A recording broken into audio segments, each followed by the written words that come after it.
各位老師、各位同學午安，我哋係5年級健康服務大使。我係5A 班陳貝兒，我係5B 班楊子穎，我係5C 班羅子琳，我係5D 班梁仲嘉。喂，3位好拍檔，你哋今日食咗生果未啊？有冇完成開心果月龍虎榜嘅記錄啊？梗係有啦！作為健康服務大使，點可以唔以身作則啊？不過今日我哋除咗提醒大家完成開心果月龍虎榜記錄，仲有一個重要任務㗎。我哋梗係記得啦，介紹以健康生活為主題嘅新圖書啊嘛。就等我介紹第一本圖書啦。呢本書叫做《蔬果挑選保存秘技全公開》，書嘅內容非常之實用㗎。作者係日本最知名嘅超市店員，佢介紹咗好多挑選同埋保存蔬果嘅知識。書裡面插圖精美，睇起嚟簡單易明，包你唔會覺得悶㗎。咦，我可以借返屋企同媽咪一齊睇喎。有關健康飲食嘅圖書唔止呢一本㗎，一齊睇下。仲有關於製作便當或者家常料理嘅，連介紹健康湯水或飲品都有添。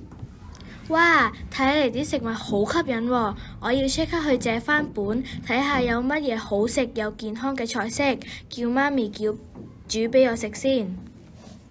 跟住就等我介紹其他健康主題嘅圖書啦。呢一本叫做《眼睛大發現》，入邊有一啲簡單有趣嘅視力測試遊戲，讓我哋對自己嘅眼睛認識多一啲。咁點有趣啊？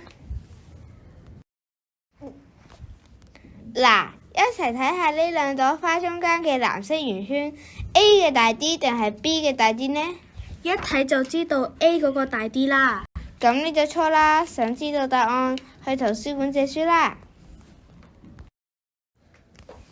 除咗有趣嘅視力測試遊戲，佢仲會有圖文並茂教我哋點樣保護我哋嘅眼睛。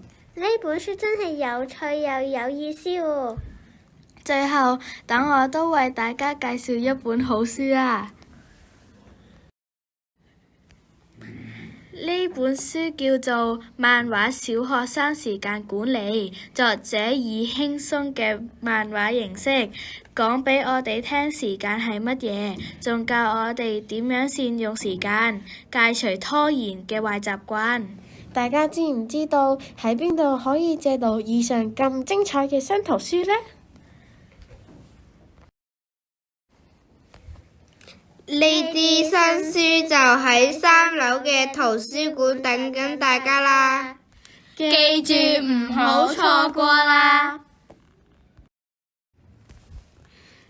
最後等我哋健康服務大使再提提大家開心果月嘅口號啦！水果 2 a day， 健康你有 say， 拜拜。